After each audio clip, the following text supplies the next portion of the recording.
But yeah, I remember. So it was my 11th grade year, and you know, with peer pressure and drugs and alcohol and stuff like that, they start to get introduced to you. And then I had tried weed, like a few times, but I never really like smoked it. Like, I guess like I never like smoked it properly. But the one time that I smoked it properly, you best believe it smacked the fuck out of me. So like after that, like I just had like this insane like bad trip, and I remember having that trip, and it felt like my heart was about to burst out my chest. My heart was just beating really fast. It just felt like my like I was in like a different mind, or like my brain was just different, like it was working differently, and like I was perceiving the world in such a different way that it just totally freaked me out. And I started to understand why people say, you know, being under the influence of alcohol or being under the influence of drugs, like being under the influence of like marijuana and, you know, such phrases like those, because like marijuana and alcohol, like they really like control like your mind. I wouldn't say like they take like full control of your mind, but Lord, like do they like I could tell like weed messes around with your brain like chemically. Like I could just feel like I'm like, yo, this is why people do it. And I just remember like me being in that state of mind, I was like, yo, this is the most scariest shit ever. Like I don't see how people can let this thing control them like this. Like I don't see why people do it. Like and I guess like I didn't expect it to be like that powerful. Like I did not expect weed to be that powerful. And I think that, I mean, I might be an anomaly when it comes to like getting high and stuff like that, because I remember there was a few times where I actually hallucinated. There was a few times like where I would hear stuff or see stuff that wasn't really there. I remember like I would feel things pulling me that weren't there, and like I would feel things in my hair, and like, and of course that just made my anxiety worse. And so I remember like I was trying it, I think like a total like 5 times, just because like I thought that, oh, maybe it was just this one bad trip, because that's what everybody was saying. Oh man, you just had like this one bad trip. So I tried it like I said, I tried it a few more times. I think like a total of 5 more times, and they were all bad trips. Like, could you imagine like dog, I was freaking out every time, like just because of like how different it felt. You know, I was just like, okay, maybe this might, you know, but no, it never changed. Even with alcohol, even with drinking alcohol, remember, whenever I would drink alcohol, it would like burn my veins, and then like my heart would beat really, really fast. And that's the thing that scared me about weed too. It just felt like my heart just kept on beating and beating and beating, and wouldn't stop, and it even gave me like a burning sensation. So of course after that, it made my anxiety worse. It actually made it really worse that like during the daytime I would have panic attacks, and then like when you have panic attacks, or when somebody has a panic attack disorder, I think what most people don't understand is that panic attacks happen randomly. Like I don't get panic attacks when I smell weed. When I smell weed, I'm fine. When I'm around a party and people are smoking, I'm fine. They can smoke weed, whatever, as long as I don't, you know, purposely try to inhale a hit or two, I'm good. But if I smell it in the air, I don't care. It's not going to make me have a panic attack. Like, I was having panic attacks when I was out with friends at the mall, eating dinner, just walking around, basically. And, like, randomly, my brain would just, like... basically, like, what a panic attack does is that it replays, like, the most traumatic moment in your life. And to me, it was having those bad trips. And I remember when I had my first panic attack, and it's like after the whole like weed thing, I started feeling myself become like really, really anxious during the daytime. So I tried to take like these old anti-anxiety medication pills, the one that I stopped taking for like years. And I tried to take one that day, and I remember I felt like super, super relaxed. Like I felt like I don't know how to describe it. It felt like it was trying to relax me. And I knew that something was wrong. Like, cause I'm like, I don't like it when things make me feel a certain way. And so like, it kept on trying to like relax me. I remember like, even when I would like try and laugh or be happy, it was like it would try to like bring me down to like relaxation mode. I don't know how to like explain it, but like yeah. And I remember like that night, I remember like I started like becoming kind of scared because I'm like, when is this like affect, like when is this anti-anxiety medication, like when is it gonna like wear off?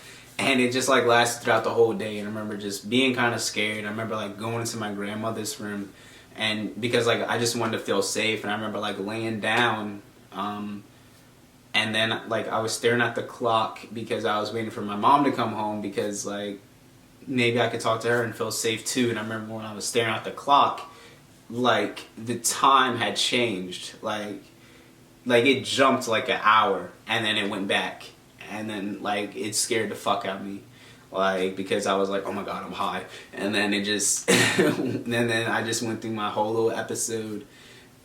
And so yeah, I had a panic attack that night. And then like for like a month straight, I was just having panic attacks every day, just randomly, like and then like you would get tunnel vision, you would start to just freak out for no reason. Well, you would freak out, you know, just because like your body's just like just panicking, and you could tell yourself like, you know, calm down, calm down, calm down, but it's just like your body's just like really like scared, like you feel like you're about to die. And I remember they were so bad that I couldn't even talk. Like I would try to like communicate with my mom. Like I remember telling my mom that I love her because I thought that I was gonna die. My heart again would pound really, really hard. My heart would burn. My mind just felt weird. My mind just felt like it would just scrambled up. It's just such a weird like experience. And then not only did it affect me in the daytime, but it also affects me in the nighttime. I used to have panic attacks in my sleep. My dreams looked more vivid. Like when I tell you like my dreams look more vivid, like I mean like they used to scare the shit out of me. Like it used to be things that I've never thought of before, things that I've never seen before. I like still to this day I have sleep paralysis almost every night. Like sleep paralysis, basically what it is that it feels like there's like this pressure on your chest. It feels like you can like sense a presence in a room. Sometimes you might hear things. Other people sometimes see things. I personally haven't seen anything, but I hope that I don't. But yeah, like I've heard a couple of times of like things calling my name. My body vibrates like it starts from my head all the way down to my feet. I feel vibrations all the way down, and like I'm just shaking in my bed. And I try to wake up. I even try to yell out of my sleep, but even if you try to yell, it feels like somebody's choking you, or it feels like you can't even breathe really. Sometimes what I do is to try and get out of this. I remember somebody had actually told me this in a dream, is that if I close my eyes really hard and clench up like my fist really hard and close my eyes, then I can wake up. And that happens, and that seems to help a lot. So if you're going through that sleep paralysis, try that. Also, a lot of times I will try and say the Lord's Prayer in my mind. Sometimes I would even think about, let's say like a past relationship or somebody that I love currently, and I'll try and think of somebody that I love and just try and feel, you know, like try and feel like that positive, like loving feeling that, you know, love gives you. And that usually helps me out. Let me see. Sometimes I've even tried to just let go. Like sometimes I've just been like, okay, whatever's happening, and like I'll just like, you know, relax and just hopefully like it'll go away. Sometimes that works, sometimes it doesn't. But usually what I like to do is I like to close my eyes really hard and clench my fist really, really hard. Or like feeling love. That really helps.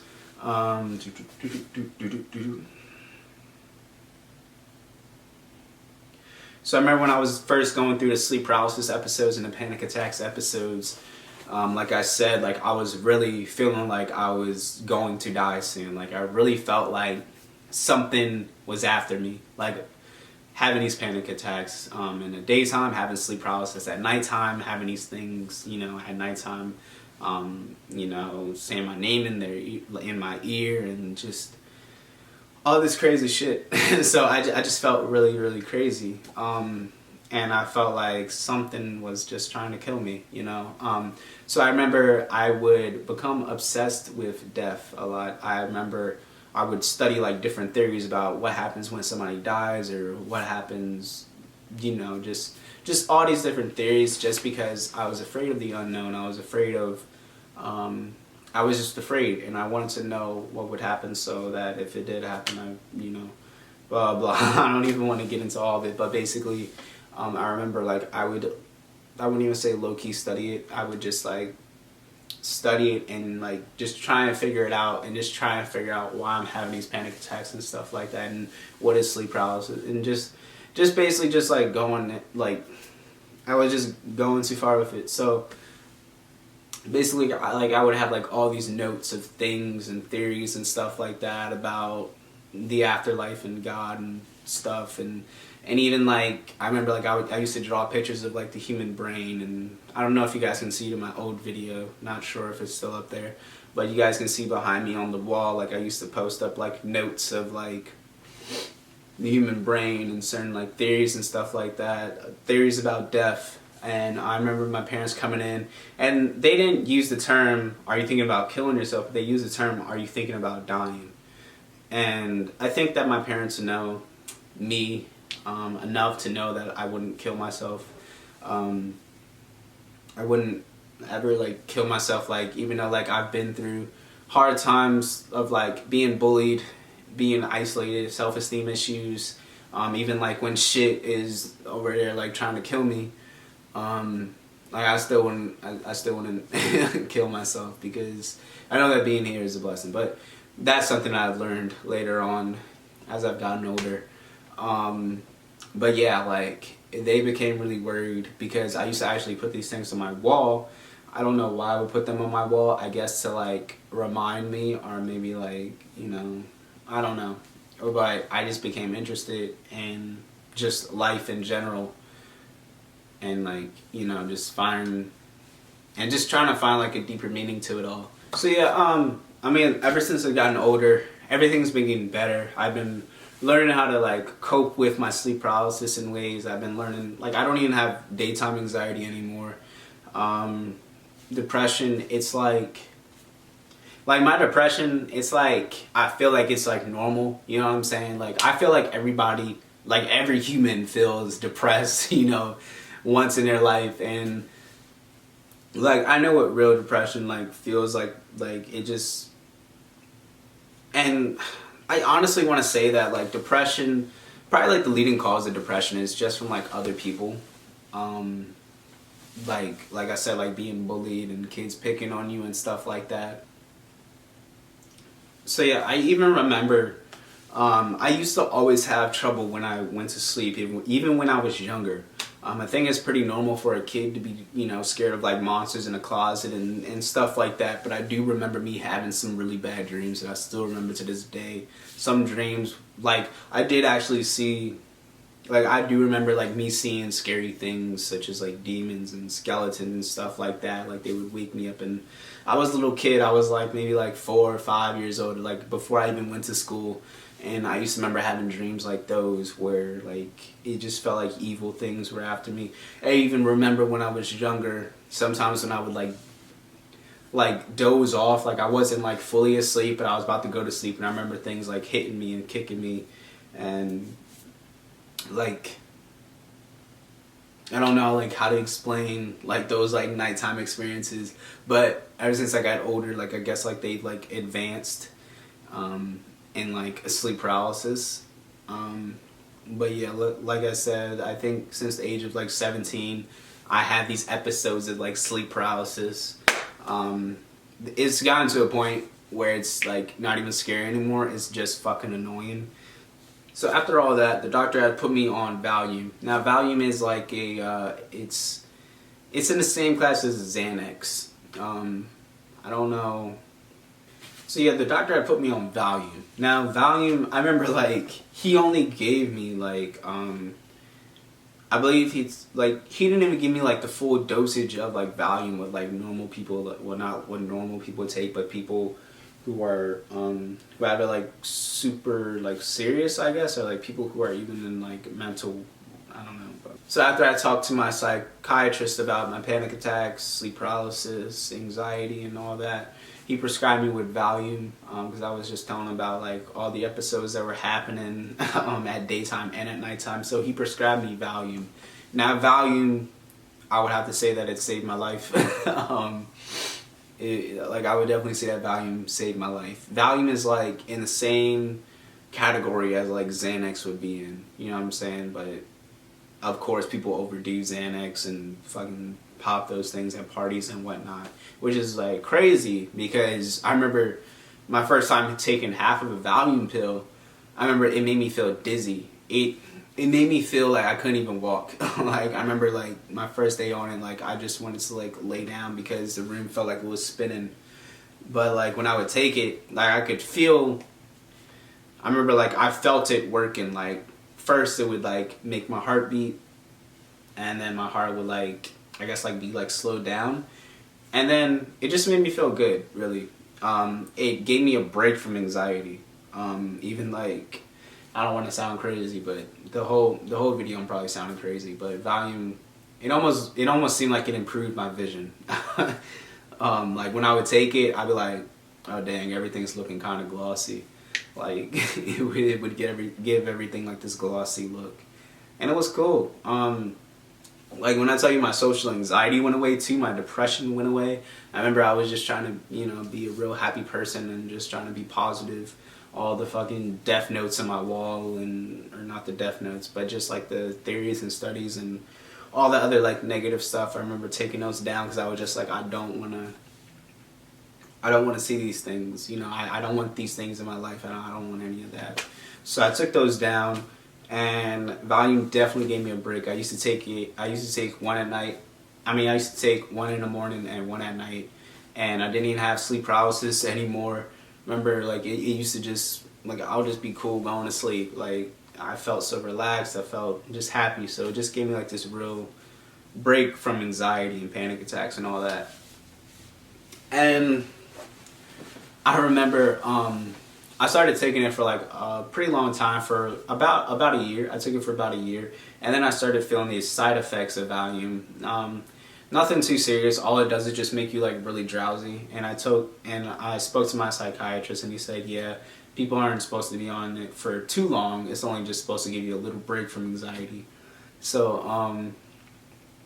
yeah, after I got off of it, I sort of like I remember I had maybe one or two little panic attacks, and oh yeah, and also like if you have like a panic attack, and also like if you have like panic attacks or anything like that, like you could take like half a tablet of Valium to like calm yourself down.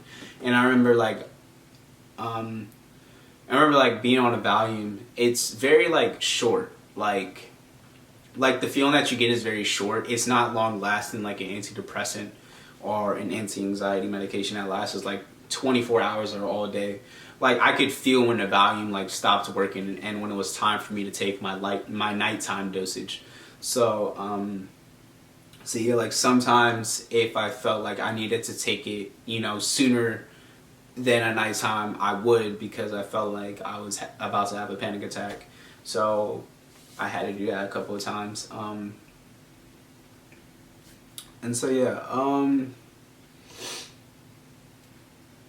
after I spoke to my psychiatrist about it making me drowsy and having all these side effects, I came off of that, and he actually put me on an antidepressant. The antidepressant that I'm taking right now is Vibrate. I've been on Vibrate for about 2 years now. I'm not gonna say like I don't have any more daytime anxiety. Mainly it's at night. So mainly at night I just have like little like sleep paralysis episodes and stuff like that.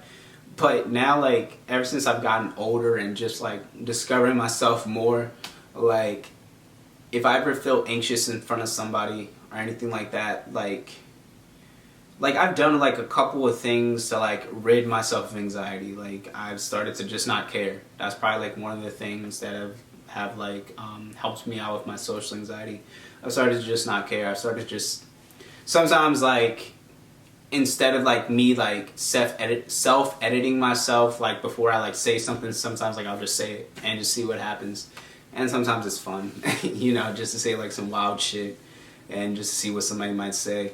Another tactic that I've tried is sort of like this overexposure tactic. So like I would like purposely do like awkward things in public. Like I would purposely like, an example of like overexposure therapy is like if you're afraid of snakes, we'll put you in a tub of snakes, or like if you're afraid of roller coasters, you'll jump out of a helicopter.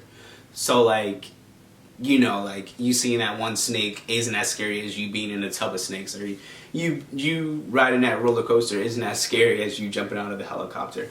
So like some things what I would do is like I would ask somebody for like directions where like some like I would ask somebody like where the nearest Chipotle was at, and then I would tell them like thank you, and then I'll like try and like pick my nose all the way, and like I'll try and shake their hand, and they'll usually like run away. Another thing that I'll do is like if there's like an open window at a restaurant, like I'll go over to the restaurant window and I'll just stare at people eating, and then I'll just see like what their reaction is.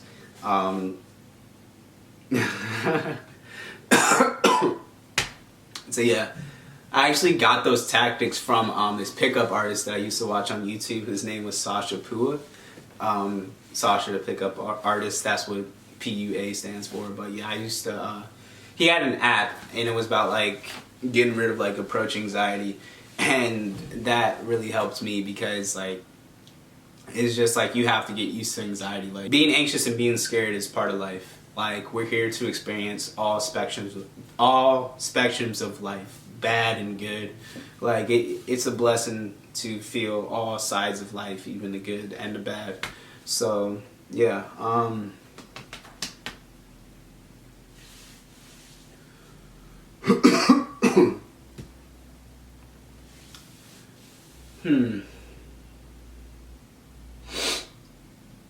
So yeah, I hope you guys enjoyed me sharing my mental health issues and stories and stuff like that. I'm definitely getting over, well, I definitely feel like I've improved from where I started at.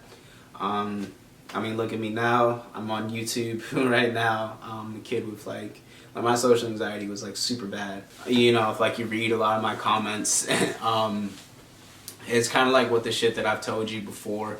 How people used to like pick on me when I was younger about like how different I look and just how different I am. People will make fun of me for that, and I just know now that it just takes a while for niggas to catch up. So yeah, that's why you see me just like not respond to any negative comments, or just not respond to anybody who's just being a stupid hater or just being stupid in general. Just because like I've been through it before. Like I know, well, I don't exactly know where their mind state is at, but I just know that it's not in line with what I'm trying to do. So yeah, I hope you guys enjoyed this video. I hope me sharing my experience with you guys can make you guys feel a little bit more comfortable if you're going through something such as anxiety, panic attacks, social anxiety, depression, fucking sleep paralysis, because that shit is weird as fuck. So I hope this helps a lot of you guys out, just to make you feel like, you know, like you're not the only one, that you're not like some crazy case or anything like that, because Lord knows, I know that I sound crazy as shit telling you guys all these things. So yeah, I definitely hope that this will help some of you guys out. And thank you guys for watching if you guys made it this far. I will try and see you guys next week. Peace.